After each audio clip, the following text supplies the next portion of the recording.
नमस्कार दोस्तों, मैं हूं रोशन और आप देख रहे हैं जीके अफेयर्स यूट्यूब चैनल। दोस्तों, इस चैनल पे आपको प्रीवियस ईयर पेपर का डिस्कशन और साथ ही साथ जीके की तैयारी करवाई जाती है। तो आप लोग जरूर इस चैनल को सब्सक्राइब करके बेल आइकन को प्रेस रखिए। दोस्तों, जीके जीएस के रामबन का सीरीज जो चल रहा है उसका हम 41वां लेक्चर आप लोगों के सामने लेकर हाजिर हैं। इसमें हम विभिन्न परीक्षाओं में पूछे गए प्रश्न को डिस्कस करते हैं जो कि आने वाले एग्जाम के लिए इंपॉर्टेंट होगा, क्योंकि इसको हम टीसीएस स्पेशल भी रखने की कोशिश करते हैं। और देखिए, पीडीएफ चाहिए तो आप हमारे टेलीग्राम चैनल से जुड़ सकते हैं, जिसका लिंक आपको नीचे डिस्क्रिप्शन में दिया हुआ है। और आपके पास देखिए किसी भी एग्जाम का क्वेश्चन पेपर होता है तो gkfairs25@gmail.com पे भेज सकते हैं, ताकि उसको हम यहाँ पर डिस्कस कर सकें। तो देखिए, क्वेश्चन नंबर 601 है। जी हाँ, ये किस एग्जाम में क्वेश्चन पूछा गया है यहाँ पर आपको देखने को मिल जाएगा। तो ये डीडीए जीएसए का एग्जाम हुआ था 2020 में। उसमें क्वेश्चन पूछा गया था कि निम्नलिखित में से किसने अंग्रेजों के विरुद्ध 1857 के जो विद्रोह हुआ था उसमें भाग नहीं लिया था। तो जैसा कि आपको पता होगा कि 1857 की जो क्रांति हुई थी, जिसको सिपाही विद्रोह के नाम से भी जानते हैं, इसमें बहुत जगह जो है लीडर यहाँ पर अलग अलग जो है नेतृत्व किए थे। जैसे कि अगर हम बात करते हैं, बैरकपुर में मंगल पांडे ने नेतृत्व किया था, लखनऊ में बेगम हजरत महल ने, कानपुर में नाना साहब और तात्या टोपे। तो देखिए, तात्या टोपे तो यहाँ पर कानपुर में नेतृत्व किए थे। रानी लक्ष्मीबाई यहाँ पर झांसी का नेतृत्व किए थे, तो इसको ध्यान रखिएगा, झांसी का। और नाना साहब यहाँ पर आपको कानपुर का। तो क्या टीपू सुल्तान मैंने बोला? नहीं।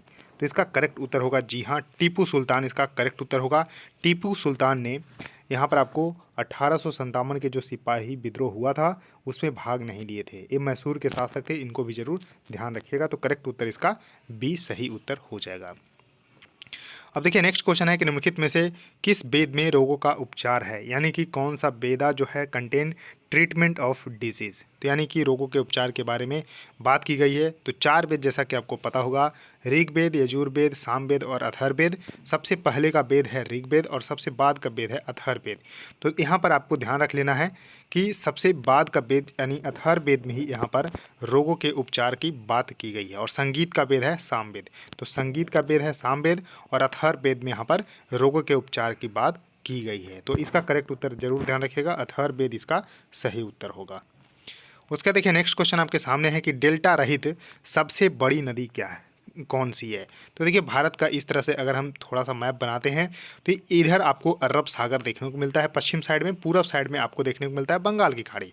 तो बंगाल की खाड़ी में जो नदियाँ बेसिकली गिरती है वो डेल्टा का निर्माण करती है, और जो अरब सागर में जो नदियाँ गिरती है वो आपको क्या करती है, एस्चुरी का निर्माण करती है। क्यों? क्योंकि इधर जो है पश्चिमी घाट है, तो पहाड़ों से जो नदियाँ गिरती है तो एस्चुरी का निर्माण करती है, जबकि यहाँ पर जो है मैदानी भाग से नदियाँ यहाँ गिरती है तो डेल्टा का निर्माण करती है। तो देखिए, यहाँ पर आपको डेल्टा रहित पूछा है, यानी कि विदाउट डेल्टा। तो देखिए, यहाँ पर आपको नर्मदा और ताप्ती दोनों जो है यहाँ पर एस्चुरी का निर्माण करती है, लेकिन सबसे बड़ी नदी की बात की गई है तो सबसे बड़ी नदी यहाँ पर नर्मदा सही उत्तर होगा। ध्यान रखिएगा, नर्मदा को रीवा भी बोलते हैं, जो पुराना नाम इसका रीवा भी है, और इसको life line of Madhya Pradesh और गुजरात भी बोला जाता है। और ये कहाँ से निकलती है? तो विंध्याचल पर्वत श्रृंखला या अमरकंटक से निकलती है। ध्यान रखिएगा, अमरकंटक से निकलती है नर्मदा नदी, तो इसको भी जरूर ध्यान रखिएगा। अब देखिए, ताप्ती नदी की अगर हम बात कर लेते हैं तो ताप्ती नदी आपको कहाँ से निकलती है? तो मुल्ताई विलेज है, बैतूल डिस्ट्रिक्ट मध्य प्रदेश का।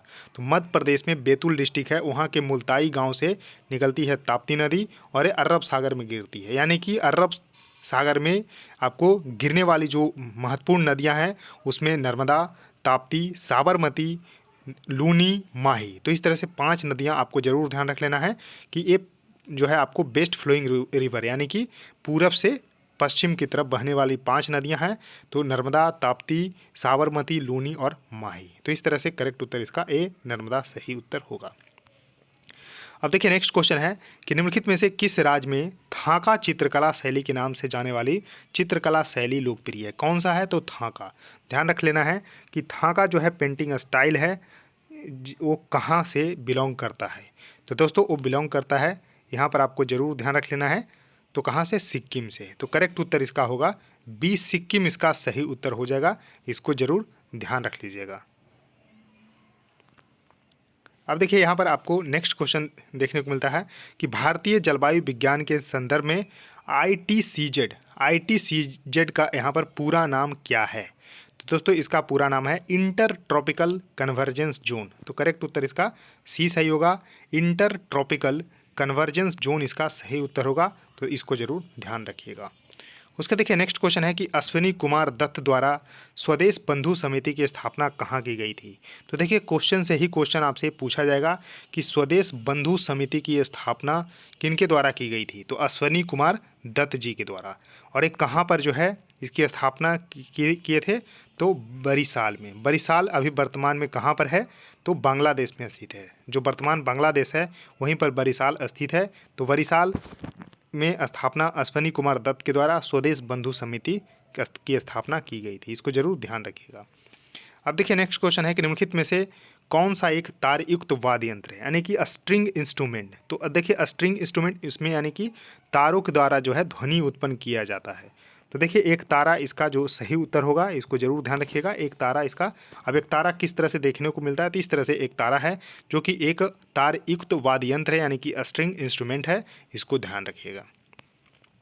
अब देखिए नेक्स्ट क्वेश्चन है कि निम्नलिखित में से किस नदी का जलग्रहण क्षेत्र अन्य 3 नदियों की तुलना में सबसे बड़ा है। तो यानी कि इसमें जो 4 ऑप्शन है उसमें किस नदी का जो जलग्रहण क्षेत्र है यानी कि कैचमेंट एरिया है वो सबसे बड़ा है दिए गए ऑप्शन में से।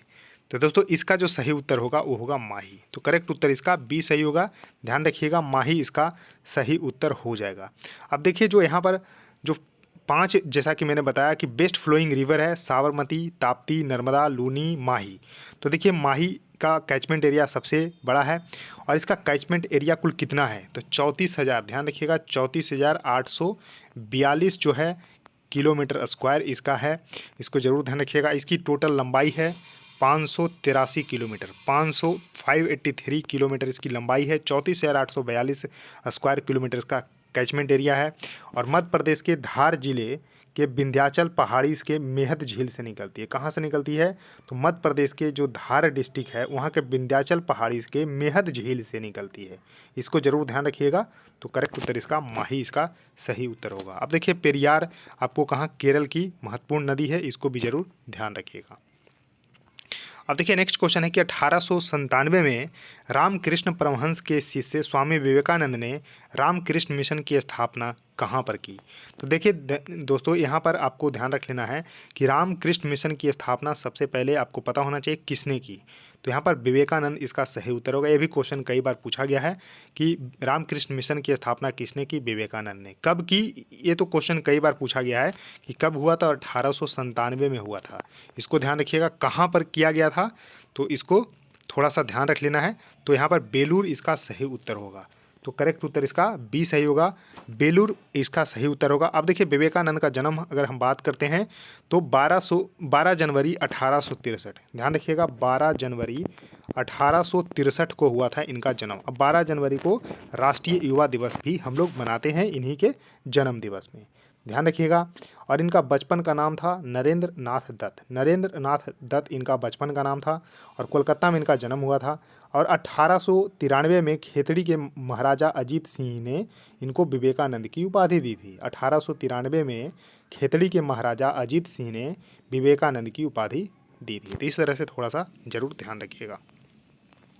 अब देखिए नेक्स्ट क्वेश्चन है कि किस राजवंश के शासनकाल के दौरान 1398 ईस्वी में तैमूर या टैमरलेन ने भारत पर आक्रमण किया। तो सबसे पहले आपको पता होना चाहिए कि तैमूर ने भारत पर आक्रमण कब किया, तो 1398 ईस्वी में। 1398 ईस्वी में यहाँ पर आपको तैमूर ने भारत पर आक्रमण किया। तो देखिए उस समय दिल्ली सल्तनत का काल चल रहा था। जी हाँ, अब देखिए दिल्ली सल्तनत का जो काल चल रहा था तो उस समय शासक जो है किसका था, तो शासक था तुगलक वंश का। ध्यान रखिएगा तुगलक वंश का यहाँ पर शासक था।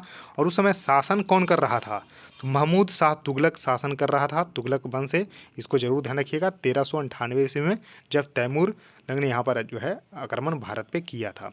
अब देखिए दिल्ली सल्तनत के जो काल हैं इससे तो क्वेश्चन कई बार पूछा गया है। तो यहाँ पर 5 राजवंश हुए, उसके बाद जो है आपको मुगल वंश की स्थापना हुई 1526 में, जब पानीपत की प्रथम लड़ाई हुई जिसमें यहाँ इब्राहिम लोदी की हार हो गई बाबर के हाथों। तो इसको जरूर ध्यान रखिएगा। तो देखिए 1206 ईस्वी से 1290 ईस्वी तक गुलाम वंश रहा। तो देखिए इसका थोड़ा सा ट्रिक है, ध्यान रखिएगा याद करने की, कि गुलाब खिले तो सांस लो। ध्यान रखिएगा गुलाब खिले तो सांस लो। गुलाब से हो गया गुलाम वंश, खिले से हो गया खिलजी वंश, तो से हो गया तुगलक वंश, और से हो गया सैयद वंश, और लो से मतलब हो गया यानी कि सांस से हो गया सैयद वंश, और लो से हो गया लोधी वंश। और इसका जो है क्रम भी याद रखना है, और कब से कब तक शासन किया। तो देखिए 1398 ईस्वी में जब जाएंगे तो यहाँ पर आप देख पा रहे होंगे कि तुगलक वंश यहाँ पर सही उत्तर होगा। तो देखिए 1206 से 1290 तक गुलाम वंश, 1290 से लेकर 1320 तक खिलजी वंश, 1320 से लेकर 1414 तक तुगलक वंश, 1414 से लेकर 1451 तक सैयद वंश, 1451 से लेकर 1526 तक लोधी वंश। तो इस तरह से थोड़ा सा जरूर ध्यान रखिएगा। अब देखिए नेक्स्ट क्वेश्चन है कि भारत की जनगणना 2011 के अनुसार भारत की जनगणना 2001 के बाद राष्ट्रीय स्तर पर लिंगानुपात में कितनी वृद्धि हुई है। देखिए लिंगानुपात होता क्या है, सबसे पहले आपको ध्यान रख लेना है कि लिंगानुपात होता है 1000 पुरुषों पर महिलाओं की संख्या। 1000 पुरुषों पर कितनी महिला है वही लिंगानुपात होता है। तो इस तरह से ध्यान रखिएगा। 2001 की अगर हम बात करते हैं तो लिंगानुपात भारत में था 933, और 2011 में कितना हो गया तो 940। तो कितने की बढ़ोतरी हुई तो 7 अंक की। तो इस तरह से ध्यान रखिएगा। तो करेक्ट उत्तर इसका जो है डी सही हो जाएगा, इसको जरूर ध्यान रखिएगा। अब देखिए नेक्स्ट क्वेश्चन है कि निम्नलिखित में से कौन सा वाद्य यंत्र कालबेलिया नृत्य शैली में उपयोग किया जाने वाला एक विशिष्ट संगीत वाद्य यंत्र है। यानी कि जो कालबेलिया डांस फॉर्म है उसमें एक टिपिकल म्यूजिकल इंस्ट्रूमेंट यूज किया जाता है, तो उसका नाम क्या है। तो सबसे पहले आपको पता होना चाहिए कि कालबेलिया जो यहाँ पर डांसिंग फॉर्म है वो किस राज्य का है। तो ध्यान रखिएगा राजस्थान का है, राजस्थान का है, तो इसको जरूर ध्यान रखिएगा। अब देखिए इसमें जो कौन कौन से जो है यहाँ पर इंस्ट्रूमेंट यूज़ किया जाता है, तो डफली भी यूज़ किया जाता है, खंजरी यूज़ किया जाता है, पुंगी यूज़ किया जाता है, और घुरालियो। तो इस तरह से देखिए पुंगी इसका सही उत्तर होगा। पुंगी का यूज़ किया जाता है, डफली का यूज़ किया जाता है, खंजरी का यूज़ किया जाता है, घुरालियों का यूज़ किया जाता है। तो इसको जरूर ध्यान रखिएगा। कालबेलिया जो डांस फॉर्म है और ये कहाँ का है, राजस्थान का। कई बार एग्जाम में पूछा गया है कि कालबेलिया जो लोक नृत्य है वो किस राज्य का है, तो राजस्थान इसका सही उत्तर होगा। अब देखिए नेक्स्ट क्वेश्चन है कि सिंधु घाटी सभ्यता के संबंध में कौन सा कथन सही नहीं है। ध्यान रखिएगा नहीं पूछा जा रहा है। तो देखिए सिंधु घाटी सभ्यता जिसको हड़प्पा सभ्यता के नाम से भी जाना जाता है, और इसका काल जो है कब से कब तक है, तो 2500 से लेके 1750 बीसी तक। ध्यान रखिएगा 2500 बिफोर क्राइस्ट से लेके 1750 बीसी तक इसका काल जो है माना जाता है। और एक कैसी सभ्यता थी, तो कांस्य युगीन थी। ध्यान रखिएगा कांस्य युगीन सभ्यता थी। तो देखिए इसे हड़प्पा सभ्यता के नाम से भी जाना जाता था, बिल्कुल सही है। इसमें चौड़े सड़कें और अच्छी तरह से विकसित जल निकासी व्यवस्था थी, जी हाँ। और मूलतः ग्रामीण व्यवस्था थी, नहीं। तो एक क्या थी, तो शहरी व्यवस्था थी। तो यही गलत है, तो यही सही उत्तर होगा। और जैसा कि मैंने बताया इसका विकास लगभग 2500 ईसा पूर्व से लेकर 1700 ईसा पूर्व तक माना जाता है। तो इस तरह से इसको जरूर ध्यान रखिएगा। और ये एक कैसी सभ्यता थी, तो नगरीय सभ्यता थी, कांस्ययुगीन सभ्यता थी, इसको भी जरूर ध्यान रखिएगा। अब देखिए नेक्स्ट क्वेश्चन है कि राजस्थान के बीकानेर में प्रसिद्ध ऊंट महोत्सव किस महीने में आयोजित किया जाता है। तो देखिए महीना तो बहुत इंपॉर्टेंट है। तो देखिए जो यहाँ पर राजस्थान के बीकानेर में, तो ऊंट महोत्सव कहाँ पर, तो यहाँ पर बीकानेर इसका सही उत्तर होगा। और किस महीने में इसका आयोजन किया जाता है, तो जनवरी महीने में। तो जनवरी महीने में राजस्थान के बीकानेर में ऊंट महोत्सव का आयोजन किया जाता है। और देखिए ऊंट पे जो चित्रकारी की कला किया जाता है उसको उस्ता कला के नाम से जानते हैं। और एक कहाँ से आया है, तो ईरान से आया है। इसको भी जरूर ध्यान रखिएगा कि ऊंट पे जो नक्काशी चित्रकारी की जाती है उसको उस्ता कला बोलते हैं, और ये आया कहाँ से, तो ईरान से आया है। नेक्स्ट क्वेश्चन है कि निम्नलिखित में से कौन सा टाइगर रिजर्व भारत के उत्तर पूर्वी भाग में स्थित नहीं है। अब देखिए नहीं पूछा जा रहा है, तो इस तरह से आपको ध्यान रखना है, यानी कि नॉर्थ ईस्ट में नहीं है। तो देखिए यहाँ पर आपको सभी को बताते हैं। तो देखिए मेलघाट जो टाइगर रिजर्व है वो कहाँ पर है, तो मेलघाट जो टाइगर रिजर्व है वो महाराष्ट्र में है। तो करेक्ट उत्तर तो इसका ए ही सही होगा, क्योंकि ये नॉर्थ ईस्ट में नहीं है। देखिए मानस टाइगर रिजर्व ये असम में है, पक्के टाइगर रिजर्व और नामदफा टाइगर रिजर्व कहाँ पर है, तो अरुणाचल प्रदेश में है। तो इस तरह से ध्यान रखिएगा। तो जरूर इसको 4 देखिए टाइगर रिजर्व मैंने बताया है। क्या आप बता सकते हैं कमेंट सेक्शन में कि भारत में वर्तमान में कितने टाइगर रिजर्व हैं, और लास्ट वाला कौन सा है, अगर कौन से नंबर के, तो इसको जरूर ध्यान रखिएगा। कमेंट में बताने की कोशिश करिएगा।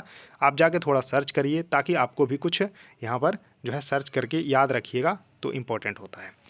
तो दोस्तों इस वीडियो में इतना ही। आई होप आपको ये सीरीज बिल्कुल पसंद आ रही होगी। तो देखिए लाइक जरूर करिए वीडियो को, और वीडियो को शेयर करिए अपने दोस्तों के साथ, और चैनल को भी सब्सक्राइब कर लीजिए। सो थैंक यू दोस्तों, इस वीडियो में इतना ही। धन्यवाद।